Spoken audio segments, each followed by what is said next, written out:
Has anyone come to you and described the different kinds of beings and how many they think there are? I'll give you a cool story. You'll like this. Okay. I talked before about the paper trail, how there is a document, a trail of documents that you can look at. There was a chapter in a textbook being used at the U.S. Air Force Academy. And until UFO people found out about it, this is what they were teaching our best and brightest pilots at the Air Force Academy. And the chapter said, in the course of your career as an aviator, you're likely going to encounter one of these things. Here's what we know about them. We know that there are 4 different alien races visiting this planet, and they've been here for thousands of years. Now, that is blockbuster stuff to be teaching future Joint Chiefs of Staff members and commanders of air bases. When was this published? This is in the 1960s. So, but when word of that chapter got out, UFO people found out about it. They pulled it. They yanked it out and took it out of the textbook. I'll tell you, man, I've been to the Naval Academy, got to sit in on an aerospace class. It was so fucking cool. And these dudes, I can not imagine what it would be like. They all have to wear uniforms and stuff. And like, you know, what would that be like sitting there reading that chapter in your official textbook? Right? Yeah. It's crazy. Yeah, that there's 4 different kinds of beings. Well, how did they describe the 4 different beings, George? Yeah, I don't remember. I'd have to look that up. I'll bet you Jamie can find that. I've only heard of the grays and the tall whites. There's the reptilians, Nordics. Major Kilpatrick, the second-ranking officer in public affairs at the Air Academy, in a position to speak authoritatively for the Air Force. He admitted at once that plebs are taught from a text entitled Introductory Space Science Volume 2, and an entire Chapter 33 deals entirely with UFO considerations. He quoted from page 455 that 50,000 virtually reliable people have reported sighting unidentified flying objects. This leads us with the unpleasant possibility of alien visitors to our planet. The 14-page chapter continues, or at least alien-controlled UFOs. According to the Academy textbook, if such beings are visiting Earth, 2 questions arise. 1, why haven't they attempted to contact us officially? And 2, why haven't there been accidents which would have revealed their presence? Why no contact? That question is very easy to answer in any of several ways. 1, we may be the object of intensive sociological and psychological study. In such studies, you usually avoid disturbing the test subject's environment. 2, you do not contact a colony of ants, and humans may seem that way to any aliens. Variation. A zoo is a fun place to visit, but you don't contact the lizards.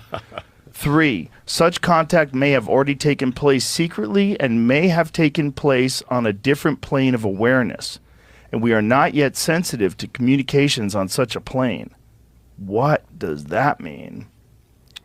In releasing this interview with the Leemore Advanced,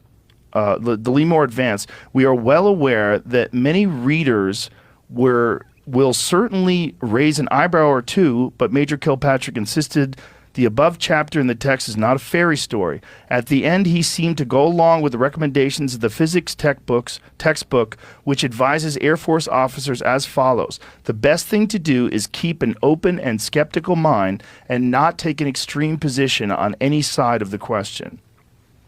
Astonishing, isn't that? Wow. I have a copy of the original textbook, the chapter. I'll find it for you somewhere. This is what's fascinating to me. Such contact may have already taken place secretly and may have taken place on a different plane of awareness. Yeah. And we are not yet sensitive to communications on such a plane. What does that mean? It's just an Air Force textbook, dude. Don't worry about it. Wow. 50,000 credible sightings they're citing. And this is in 1966, I think, is when that chapter was out. Wow. Maybe they just let that guy slip in a chapter. I mean, that's crazy. You know, and then the skeptic would say, why aren't we seeing them more? Yeah. Because they don't want to be seen? Yeah. Well, I mean, we are we know there's 8 billion people, right? And so is it every day someone sees something? In your world, you're like, why aren't we seeing them all the time? In my world, it's like, God damn, dude, every day I'm inundated with reports from credible people that were, have been served in the military, that don't want to be known, they just want to be heard, they don't even want me to repeat, so in my perspective, and I'm sure George's too, there's so much of this like contact with these unknowns on a have you ever asked a table of 10, has anybody ever seen a UFO or know somebody that does? Have you ever done that?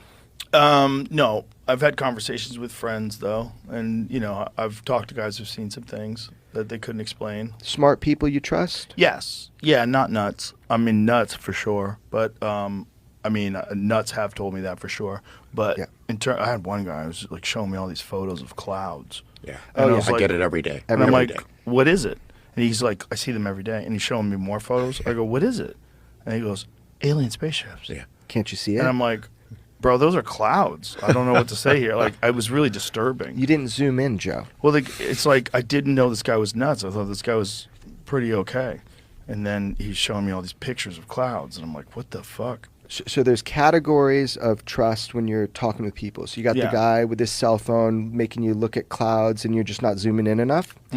But then there's also different levels. So you'll have somebody come and say, I was working at a military installation and there were cameras everywhere and we captured this thing come through our facility, which is a totally restricted facility.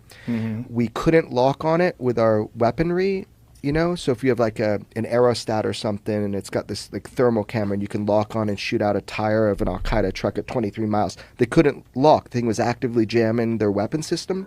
And then you can't see it in IR. You can only see it in thermal. That's an example. Very credible witness, doesn't want to be known, just wanted me to know to see if I could find out more info. Another one, Pantex. So it's like a nuclear facility. And there was numerous events. There have been numerous events at a nuclear facility of intrusions. So people have come to me and George, and they've told us their account, and they're hoping that we can find out more information on it. But it's such a secretive facility. But there was an object that came right between the nuclear missile holding facilities, like in between 3 and 4, I think, and it goes right through. And it looks kind of strange. It looks more like a jellyfish than it did like a saucer. And then the thing goes straight through with a controlled angle, and then 45 degrees just shoots off into, you can't see it anymore. So we get these all the time, people that have nothing to gain, only things to lose, and they're hoping we're going to be able to find out more information by giving us that one little piece.